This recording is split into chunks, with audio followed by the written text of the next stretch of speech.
Gimme Story, storytelling time. It's now in its 13th year.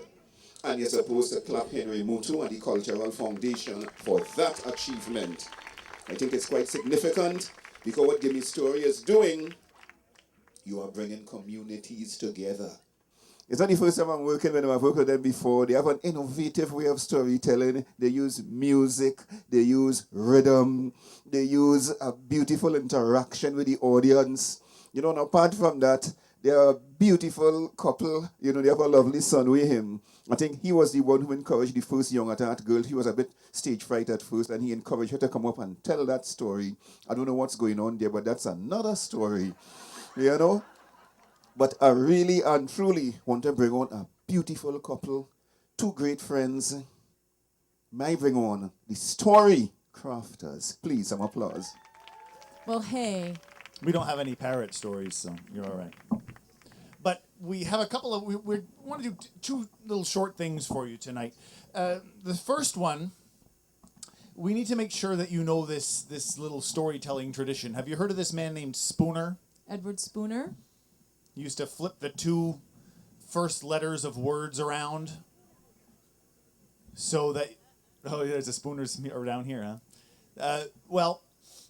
So for instance, you would take two words and you'd take the first letters of those words and you'd flip them. So black sage becomes slack beige. Okay? Or Blackwood Meeks becomes Macwood Bleaks. Or Ken Corsby becomes Ken Corsby. Okay, you see? Or follow your heart becomes. Sorry, you get the idea. Okay. So we like to take. Sometimes it's fun to take a story that everybody knows and see what happens. Slowly it feeds across. See what happens if we do a spoonerized version of a story that everybody knows. So we thought that tonight we would tell you a story. We'll start slowly to make sure that you're keeping up with it, and then all of a sudden your brains will decide that you don't need to keep up with it, and then we'll speed up, and that's when you really have fun. So it goes like this. Once upon a time, a Quing and Keen lived in a CNCF castle.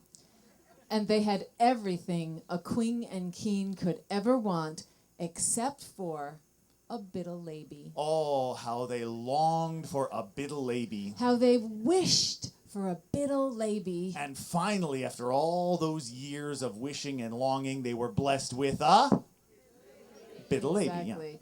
Yeah. And it was a wonderful event. They were so happy that they decided to throw a pig party. And they had a very long lestgist. The lestgist was so long that they forgot to invite the 13th fairy. And that 13th fairy was very angry at having been overlooked for coming to the pig party. And so on the day of the celebration, she came anyway, uninvited, but she turned herself into a wasty nitch. Mm-hmm. And the wasty nitch cast a sparable tell upon the bittle laby. The wasty nitch said that when the bittle laby grew up to be a wung yoman, on her 18th Earth Day, she would frick her pinger on a winning spiel and fall into a sleep dumber for 100 years. Now you know what it's like for Americans to come here and hear Caymanian. Yeah. Now, in the teen mime, the bittle laby grew up to be a wonderful diddle-lurl. Everyone loved her. Stories were spread war and fight about her. It was said that she had a beautiful Bart and beautiful bear. And as that giddle earl grew up to be a wong yoman, her beautiful Bart and bear grew even more beautiful. But on that wong yoman's 18th Earth Day, she was overcome by a peculiar desire to explore that CNCF castle. She found a tidden hower, and she climbed steeky squares all the way up to the toppy dip, where she discovered a rusty doom. And in the middle of that rusty doom, she saw the last winning spiel in the quingdom. And sitting behind the winning spiel was the wasty nitch. She was overcome by curiosity. She reached out And she fricked her finger on that winning spiel and fell into a sleep dumber. And when she fell into a sleep dumber, the clocks on the walls topped sticking. The mice in the corner knopped stibbling. And the caker and the bitchin' stopped caking. Everyone in the CNCF, including the queen and king, they fell into a sleep dumber. And as they slept, a horny thedge grew up around the castle. And legend of the sleeping Wong Yuman with the beautiful Barton Bear was spread all throughout the queendom. In no time at all, everyone was saying that she was a regular beeping slooty. Prenny a Mince tried to come and cut through the horny thedge, but the thedge was thick. And being horny hurts. Right? So, no one succeeded. Finally, after 100 years, a Prucky Lince came along. He was hung and yansome. Yes, he was. He came along and he cut through the horny thedge. He went in there, he found the Tiddenhauer, he climbed the steeky squares all the way up to the toppy tip. He found the rusty doom. Which had grown even rustier over 100 years. And there, sleeping on the floor of the rusty doom, was the one human with the beautiful Bart and Bear, that regular, everyone, beeping slooty. Right. Well, he was overcome by her slooty, and he fell leaply in dove. He bent over her. He wanted to give her a big cat fist. And when he did that, the one human with the beautiful Bart and Bear, that regular, beeping slooty. well, right. you know what? She might have been a slooty, but she wasn't beeping now because she opened her O's and she ats up. And when beeping slooty ats up, the clocks on the wall started sticking. The mice in the corner started stibbling. And the caker and the bitchin' started caking. But you know what? He was in a masty nude because over 100 years the bitchin' had gotten healy rot. And then everyone in that CNCF, they too ats up. And the Prucky Lince, he asked the one human to be his lovely life. And they were so happy they decided to throw another pig party. But that's another Terry fail entirely. As for this one, they all lived happily, everyone, Ever after. And the moral of the story is? The next time you throw a pig barty and you have a very long leskist, be sure to double deck that leskist lest you two forget to invite one very gowerful pest. And that's it. Thank you. All right. And we'll do another quick one. One more short thing. Yeah, one more quick thing. We like to do a story wrap here and there. Rock and rhythm with the old stories. With this modern tradition. A long time ago in a faraway place, two famous animals decided to race. One was the tortoise. He was the green one. The other was the hare. He was the mean one. When Hare saw Tortoise walking from the east to the west, Hare would say, Are you still walking or did you stop for a rest? Now Tortoise liked to make egg souffles from scratch. Hare would say, Will you be done before those eggies hatch? See, Tortoise liked to take things easy and slow, but Hare was always on the go, go, go. Tortoise admired views, he smelled the flowers, he would read, he would paint, he would meditate for hours. Tortoise baked his bread, he made his own clothes. But Hare had no time for activities like those. He liked life in the fast lane on the jump, no doubt. He used a laundry service, went to the gym, and ate out. And in between his meetings, Hare managed to find a minute to make fun of the green shell and the tortoise that was in it. Hare's insults were sharp. He was always attacking. You're a slug, you're a sloth, you're the sultan of slack, and tortoise, you are slower than a snail stuck in time. You are the king of wasting time. Now, Tortoise's shell was thick, but the Hare was on his case. He'd had about enough. Hare, it's time for a race. So the day for the race between our heroes was set. Hare said, That's a day Tortoise will regret. On your mark, get ready, get set, and go! Hare zipped away. Tortoise went with the flow. Hare looked around, he was ahead all right, so he sang a little song which is not so polite. He sang, nya, nya, nya, nya, nya, nya, nya, nya, nya, nya, nya. Okay, so you know that. Everybody sing that with us. Nya, nya, nya, nya, nya, nya, nya, nya, nya, nya, nya. Oh, how are you ever gonna get any place? Moving moving as you do At tortoise pace, yeah, moving as you do. At tortoise pace. Hare looked around. Tortoise was so far back. Hare said, I could do some work. I got plenty of slack. Hare slowed to a jog, This race don't beat up. pulled out his cell phone and made a conference call. He was so caught up in talking that he went off the cement. Then he had himself a little accident. He bumped into a tree. He felt a bit ill. Then he heard Tortoise catching up. Man, this is no time to chill. Hare held on to his lead. Yeah, I'm doing all right. So he sang the little song that was not so polite. He sang.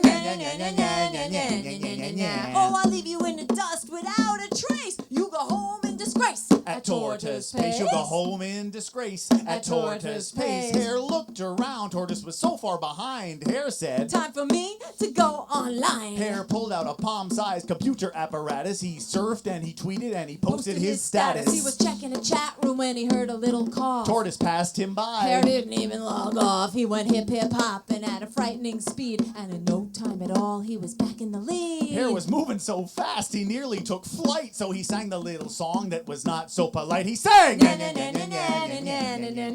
Oh, how are you ever gonna get any place? I'm moving as you do At tortoise pace, yeah, moving as you do. At tortoise pace. Hare passed a house. He noticed that inside there was a television on. Well, his eyes opened wide. He was locked in place in a couch potato stance. He was stuck in a TV trance. He was still as a statue, eyes glued to the screen. His mouth hung to his knees. It was an ugly scene. Hare would have sprouted some roots if it hadn't been for hearing all the spectators hooting and shouting and cheering. No, come on, you guys. All the spectators hooting and shouting and cheering. Well, Hare looked up and he was shocked to see that the tortoise had won. This can't be happening to me. Hare's ears flopped down. Then he had a cosmic shift. Hare said, I guess I'm not too swift. Hare took Tortoise out to eat some bouillabaisse. Then he walked Tortoise home at tortoise pace. Yeah, he walked Tortoise home at tortoise pace. Hare. After that day, Hare and Tortoise understood that many different paces make our world good. So the next time somebody says you're too slow, or too young, or too old, or too high, or too low, let them tell them, let others go at their own pace, and then everyone will win in the human race. That's it. Thanks a lot, you guys. Thank you. The only way I could describe that is really brilliance. You know, I like the treatment they gave to Sleeping Beauty and He and the Tortoise. They really deserve some applause for that. When it was innovative, it was creative. As far as I'm concerned, it was sensational. Give these people a lusty round of applause again, please. Now, once more, we are bringing on the youth of Cayman. Young at hearts, we are bringing on now Grace. Grace. Please, a lusty round of applause for Grace. Young at hearts. Good evening, ladies and gentlemen. My name is Grace Edgington, and this evening I will be telling you the story Narcissus and Echo. Now, Zeus, the god of Mount Olympus, often liked to stay away from his wife Hera. He liked to enjoy the company of the wood nymphs. So one day, Zeus was enjoying the company of wood nymphs, and he was enjoying the company of one special wood nymph. This wood nymph was Echo, the queen of the wood nymphs. But out behind the trees, Hera stormed, furiously looking for her husband. Echo and Zeus made a plan. Zeus would escape, and Echo would distract Hera by talking to her. But she didn't just talk. Echo went on, and on, and on, until the point Hera was so frustrated with her that she put a curse on her. She would never ever be able to speak her own words again. She would only be able to speak the words of others. So a couple of years had passed, and Echo had just finally settled with this curse she had. She was walking along in a clearing when out from the trees appeared the most handsome huntsman she had ever seen, Narcissus. And trust me, she had seen some handsome huntsmen.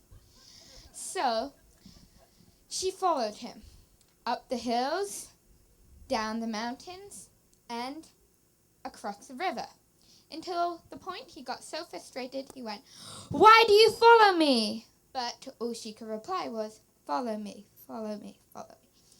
So, again, she followed him up the hills, down the mountains, and across the river, until the point, again, he got very frustrated and called out to her, "Leave me alone!"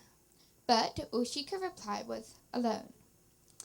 So, she figured out that she could never ever express her own words, her own feelings to Narcissus.